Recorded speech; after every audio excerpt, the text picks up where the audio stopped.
Hi, my name is Magnar Nordahl. I am captain instructor on ATR 42 and 72 aircraft. This video is about the power plant used in ATR aircraft, the Pratt & Whitney Canada PW100 series. This is a comprehensive subject, therefore I have divided the video into 4 parts. Part 1 gives a general description of the engine, Part 2 is about the engine's gas turbine, Part 3 is about the propeller, and if you haven't seen them before, I recommend you to watch them before you continue with this part, which is number 4, and this is about the operating procedures. The procedures are described in the Flight Crew Operating Manual, FCOM, normal procedures, NOP, and non-normal procedures, NNO. When it comes to normal procedures, the airline companies have the freedom to adjust them to suit the operational requirements. However, when it comes to non-normal procedures, such as failures and emergencies, you must follow the procedures as they are published. In this video, I will show some procedures that applies to the power plant.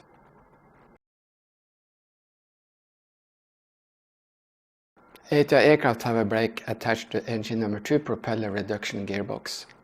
This allows for the engine to run with the propeller stopped and provide electrical power and air condition while the aircraft is parked on the ground. The propeller brake is operated from this panel. To select the propeller brake on or off, you need a green ready light, which illuminates when 1. The aircraft is on the ground, 2. Gas lock is on, 3. Condition lever is in fuel shut-off or feather, and 4. Blue hydraulic pressure. If you don't have blue hydraulic pressure, you press the aux HUD push button and the pump will run for 30 seconds. In addition, the pump will run during the propeller brake sequence, plus another 15 seconds after the sequence is completed. To select the propeller brake on, you check that you have the green ready light. Then you select the propeller brake on. The red unlock light illuminates briefly. When the blue prop brake light is illuminated, you check that NP is 0 and the first officer checks that the propeller has stopped. To select the propeller brake off, you check that the area is clear and you have green ready light. Then you select the propeller brake off. Spoiler alert, I run this video backwards. The red unlock light illuminates briefly. When the blue propeller brake light is extinguished and the engine is running, you check that NP is stabilized at 14.5% NP, and the first officer checks that the propeller is turning.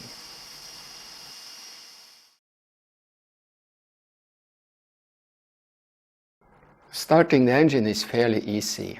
The short version is as follows. Make sure you have electrical power, either from the battery, the generator when one engine is running, or external power, GPU, which should provide at least 28 volts. If not, you may have to reduce electrical load or start from the batteries. Check that the power lever is in ground idle and that the condition lever is in fuel shut-off. Set the starter rotary selector to start A, B or A plus B. Push the starter button. At 10% NH, move the condition lever to feather.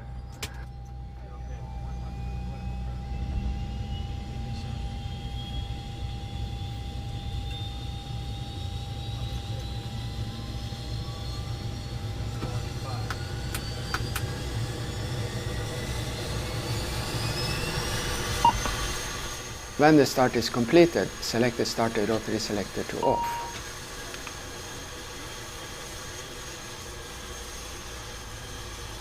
Set the condition lever to auto, or if the aircraft doesn't have PEC, to max RPM.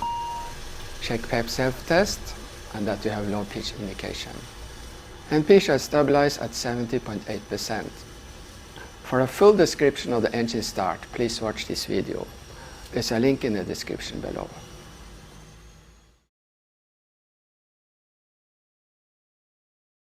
When you taxi, you should use the power levers to control the speed and avoid braking too much. ATR aircraft are certified for single-engine taxi, even backwards. When setting power for takeoff with EEC, you set the power levers in a notch and leave them there until you start the descent. ATR 42, 300 and 320 don't have EEC, and the power levers must be set and adjusted manually during the entire flight. When you take off, you must check that the engine instruments are good and that the ATPCS arm light is illuminated. If not, you have to stop. To set climb power, you move the power management selector to climb. In aircraft with PEC, this is all you have to do. In aircraft without PEC, you set 86% NP by reducing the condition lever back to the white mark. In ATR 42, 300 and 320, you must also have to adjust the power lever. 77% NP might be used to reduce cabin noise. It's recommended to wait until the torque is 80% or less before setting 77% NP. Otherwise, there will be a reduction in engine power. However, NP must be at least 86% in icing conditions. This is because of limitations in the propeller anti-icing system. When we level off, we let the aircraft accelerate to cruise speed before we set cruise power. The torque at cruise power is 2 to 3% less than at climb power. But there is an exemption. When ATR announced they will build the ATR 42 500, they promised the customers the aircraft will cruise at 300 knots. However, test flights revealed that the aircraft was a few knots too slow. The solution was to increase cruise power a few percent. As a result, cruise power in ATR 42 500 and 600 is slightly higher than climb power. During descent and approach, we adjust power to maintain desired airspeed and vertical speed. After selecting the landing gear down, we set the power management to takeoff, and if the aircraft doesn't have PEC, we set the condition levers to max RPM. The landing flare starts at 20 feet, and we reduce the power to flight idle during the flare. At touchdown, pilot monitoring should be ready to pull the idle gate if it doesn't come out. After touchdown, we lift the triggers on the power levers and select run idle. Reverse is most effective at high speeds, but even moving the power levers to the top of reverse range is very effective.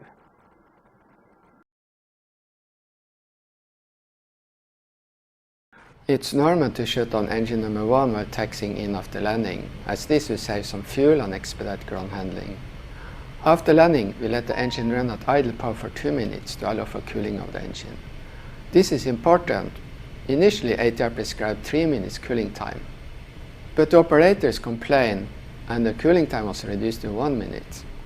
This resulted in accumulation of carbon deposits in the turbine section and higher maintenance costs. When Pratt & Whitney Canada later visited the operators, they recommended 2 minutes cooling time, which has become standard practice. Then, you set the condition lever to feather, and here is another important thing to remember. After feathering the propeller, it will take 20 seconds for the oil to return to the main oil tank. If you shut down the engine immediately after feathering the propeller, and the mechanic then checks the oil level, there will be too little oil in the tank, and the mechanic will add more oil. Then, after starting the engine, the oil in the propeller reduction gearbox sump will return to the main tank. This might result in an oil level above maximum, which is not good. This label is attached to the oil tank.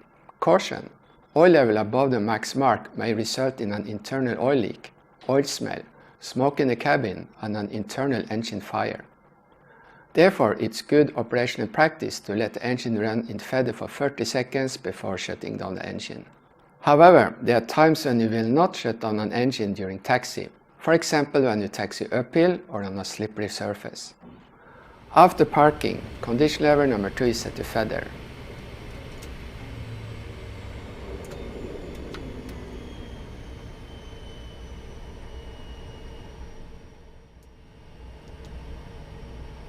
After 20 seconds, we engage the propeller brake. When we are connected to the GPU, we can shut down the engine. If you don't have GPU, we might choose whether to stay in hotel mode or shut down the engine.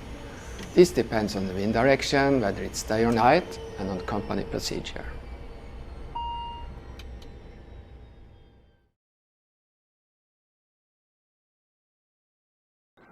The automatic takeoff performance control system, ATPCS, provides, in case of an engine failure at takeoff, increased power of the other engine and automatic feathering of the failed engine's propeller.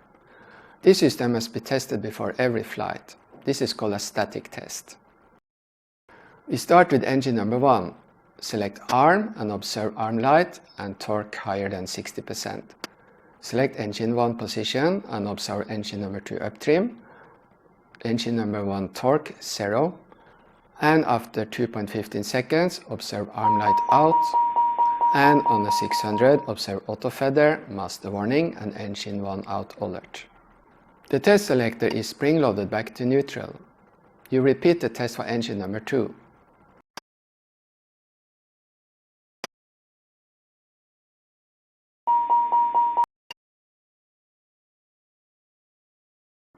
If you don't do the test, you must assume that the ATPCS is inoperative, and this will affect the takeoff performance, as you must assume that the engine fails at takeoff without having auto feather.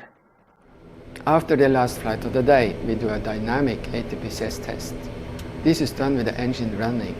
It's recommended to have the parking brake on because you will lose normal braking and taxi lights. The engines are running in ground idle, while the condition levels are in auto or max RPM, depending on engine variant. The procedure is identical with static test, except that the propellers increase pitch towards feather during the test and NP decreases. You should do this test only once, because the auxiliary oil pump must cool for 10 minutes after the test.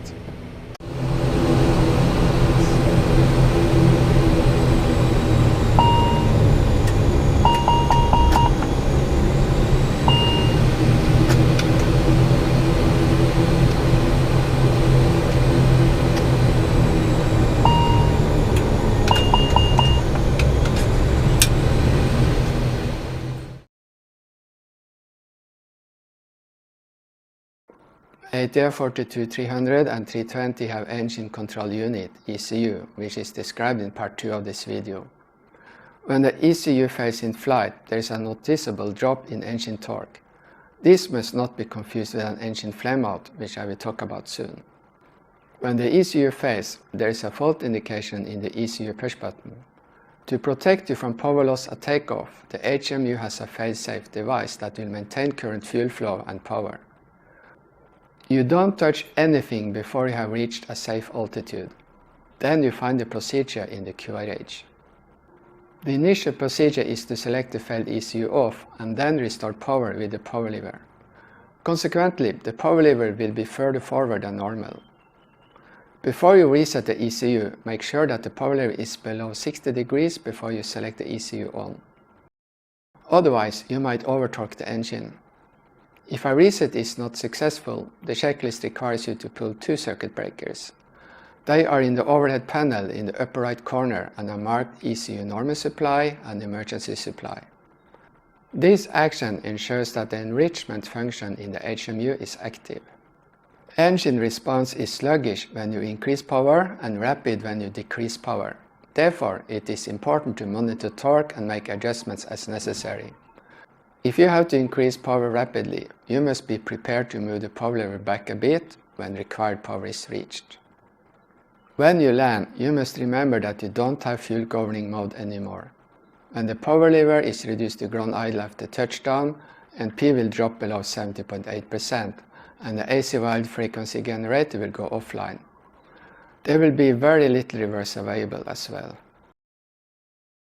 NP will decrease into the amber sector. In this RPM range, there might be severe vibrations due to resonance. Therefore, you should shut down the engine after landing. In case you land with double ECU failure, you will lose both AC wide frequency generators after touchdown. Consequently, you will lose both main hydraulic pumps. Initially, you will have some hydraulic pressure in the brakes, but when they fade away, you will have to use the emergency brake. Prolonged taxi should be avoided because of resonance from the propellers. And if you have tailwind, there might be insufficient cooling of the nacelle as well, resulting in damages. Therefore, you might have to shut down the engines and require towing to parking.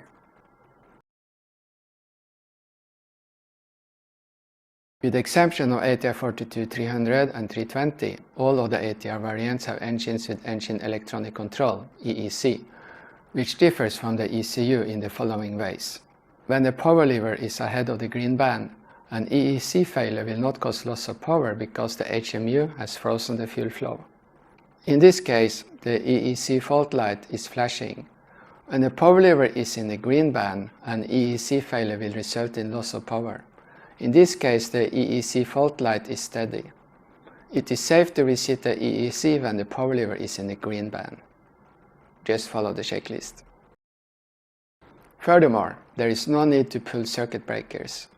Automatic ignition is lost when the EEC is off, and the checklist requires you to use manual ignition in the following cases: icing conditions, engine flame out, emergency descent, severe turbulence, and heavy rain.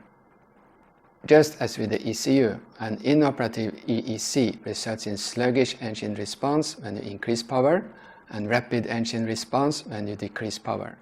And when you land, NP will drop below 70.8% and the associated AC valve frequency generator will go offline.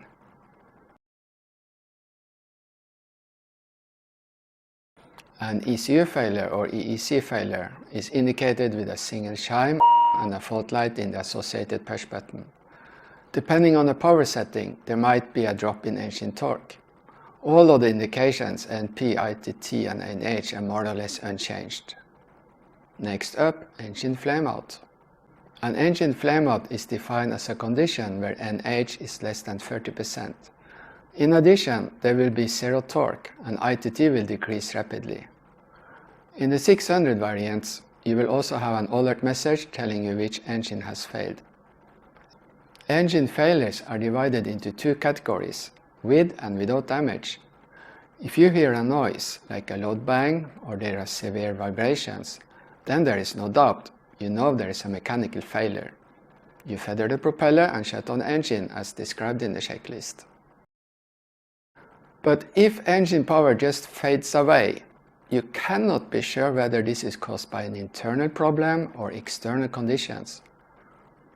You will restart the engine, but if it's not successful, you will be uncertain whether this was a fuel issue that can affect the other engines as well. You better land as soon as possible. When the ATPCS is armed before the engine phase, the ATPCS will do the job and give an uptrim and autofeather in case of an engine flameout at takeoff, and autofeather in case of an engine flameout during go down. All you have to do is to fly the airplane. If you want to learn more about the ATPCS, please watch part 1 of this video. If you experience an engine flameout when the ATPCS is not armed, then you will be left with a windmilling propeller which creates a lot of drag. The airplane might no longer be able to climb or maintain a safe speed. This time you must act immediately. Identify the failed engine, move the power lever to flight idle, and then the condition lever to feather. You wait a couple of seconds just to be sure you feather the right propeller, and then you select fuel shutoff. An interesting simulated scenario is to give the pilots an engine flameout just after they have set climb power. If they have not been briefed about this beforehand, they might be surprised. Even Captain Sully experienced a startling moment before he started to act. There have been cases where the propeller has feathered for no apparent reason. This is called uncommanded autofeather. It might look like an engine flameout, but the gas turbine is in fact running perfectly. We are not allowed to fly with the engine running with a feather propeller, as this might cause overheat in the nacelle. Therefore, we must treat an uncommanded autofeather as an engine failure and shut it down. A more serious condition is engine fire. This might happen if there is a fuel leak or an oil leak, which in turn might have been caused by a mechanical failure. When you have an engine fire warning after takeoff, you should wait until reaching acceleration altitude before you act. In all of the cases, you act as soon as possible. You identify the engine, power lever to flight idle, condition lever to feather, wait a couple of seconds to be sure you feather the right propeller, and then fuel shut off. You pull the fire handle and wait for 10 seconds. If you're on the ground, you don't wait 10 seconds, but you can pull it immediately. If you still have fire warning, you discharge agent number 1. You wait 30 seconds. If you still have fire warning, you discharge agent number 2. Then you do the checklist. However, this procedure does not only apply to engine fire, but also to severe damage. There have been a few cases where the bearings have failed and created havoc inside the engine. So, if you hear loud noises from the engine, which might be followed by erratic engine indications and smoke from the air condition, then it's time to apply this procedure. Next up is one of the worst scenarios you can experience in flight: low pitch. This is a condition where propeller RPM, NP, increases to 125% or even more. NP might pulse up and down. This causes a very high drag. The airplane will yaw strongly and the speed will decrease rapidly. At this moment, you become a test pilot, because such a scenario cannot be duplicated safely in flight. Your first action is to disconnect the autopilot and push down the nose firmly, and I really mean down. Your primary concern is to maintain your speed. Since you know how to become a test pilot, you don't know the VMC, but it's surely higher than usual.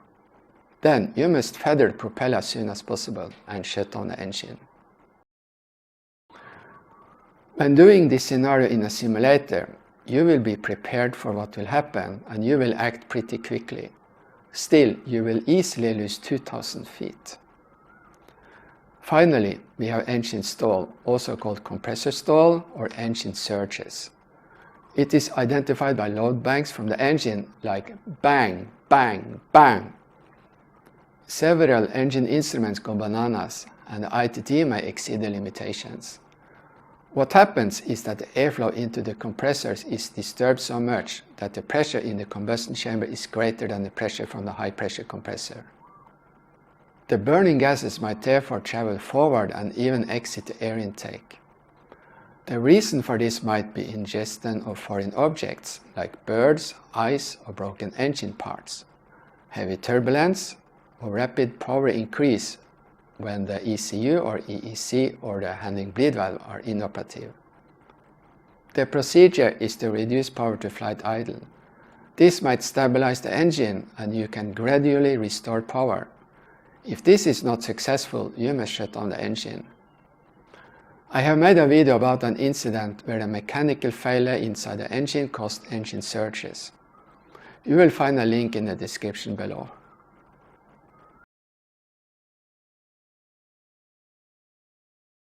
How is it to fly the ATR with one engine inoperative?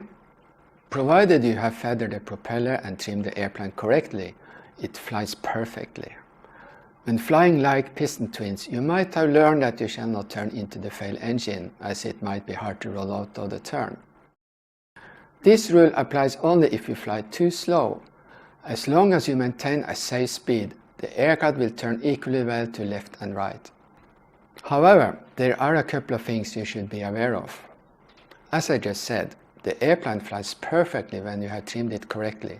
That means all three trims. Some pilots forget the aileron trim. Next time you are in the simulator and fly single engine, make sure to trim the airplane so well that it will fly straight ahead, hands off. It's very easy to do it. And make smooth power and speed changes, and trim again. There should be no reason to make large power changes when you fly single engine. And if you discover that you're flying too slow and have to increase power, you might be surprised by how much power you need to accelerate the airplane. Therefore, don't fly too slow. But that doesn't mean you should fly too fast either. With one propeller feather, you have less drag than both engines in flight idle. Therefore, when you are on approach, you should reduce the speed a bit earlier, otherwise you fly normally.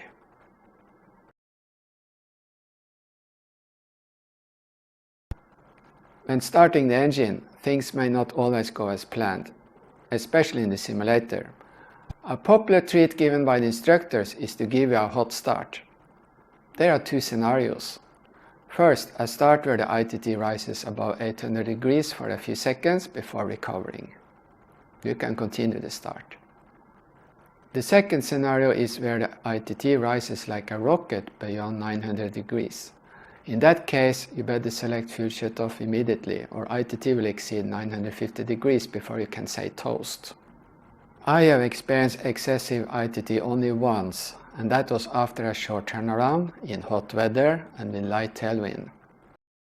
The ITT increased slowly and creeped above 800 degrees for a few seconds, and that was it. Another starting problem I have encountered is that there was no ITT at all. This can happen when one of the exciters has failed. Again, we abort the start. In both cases, if you have aborted the start because of excessive ITT or no ITT at all, you must ventilate the engine, either to draw in some air for cooling or to remove any fuel that might have accumulated inside the engine. If you ever wondered about what crank is for, it's used to run the starter and ventilate the engine without using ignition. The oil temperature should not be a problem as long as the oil cooler flaps works as it should. I have experienced that the flaps have failed to open, and if this is combined with hot weather, extended growl operations in tailwind, you might see the oil temperature creep towards 125 degrees. If the opposite happens, the oil cooler flaps is stuck in full open position or missing altogether, and you are descending with low power in cold weather, the oil temperature might drop below 40 degrees, and this might cause ice to form at the engine air intake lip. Then we have low pressure indication. This is an interesting case as we have two different pressure sensors. One pressure switch connected to the alerting system and one pressure transducer connected to the pressure indicator. When both of them indicate that the oil pressure is lost, then there is no doubt about it. But what if only one of them indicates low oil pressure and the other doesn't? In airplanes with EFIS cockpit, the pressure switch is connected to the crew alert system and the pressure transducer is connected to the pressure indicator, which has a red light that illuminates when the pressure is below 40 psi. This is the local alert. If only the local alert is triggered, then you don't know whether the other alert is operative or not. This alert is inhibited for 30 seconds when you move the condition lever auto fuel shut off. This prevents spurious alerts during engine start. The procedure for engine low oil pressure utilizes this. First, you shut the engine down. Then you move the condition lever back to feather and the timer will start. If, after 30 seconds, the crew alert system is triggered, then you know it's working. In that case, the local alert is spurious and you can start the engine again. If the alert is not triggered, then it's regarded to be faulty and the local alert is genuine. You continue single engine to the nearest suitable airport. If there is only an alert from the crew alert system, but the pressure indicator is okay, then you can disregard the alert and continue on two engines. In airplanes with a glass cockpit, the low oil pressure alert system is slightly different. The pressure switch is connected to the flight warning system and displays a low pressure flag on the oil pressure indicator. The pressure transducer sends signal to the indicator.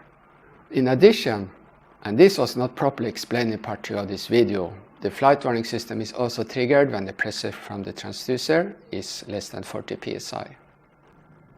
The procedure for low oil pressure is as following.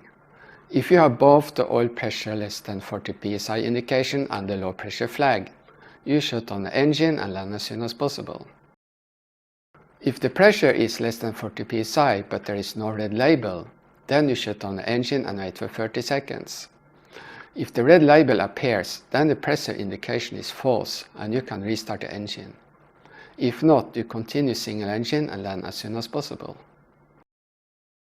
If you have a red label but the pressure indication is normal, then you can disregard the label.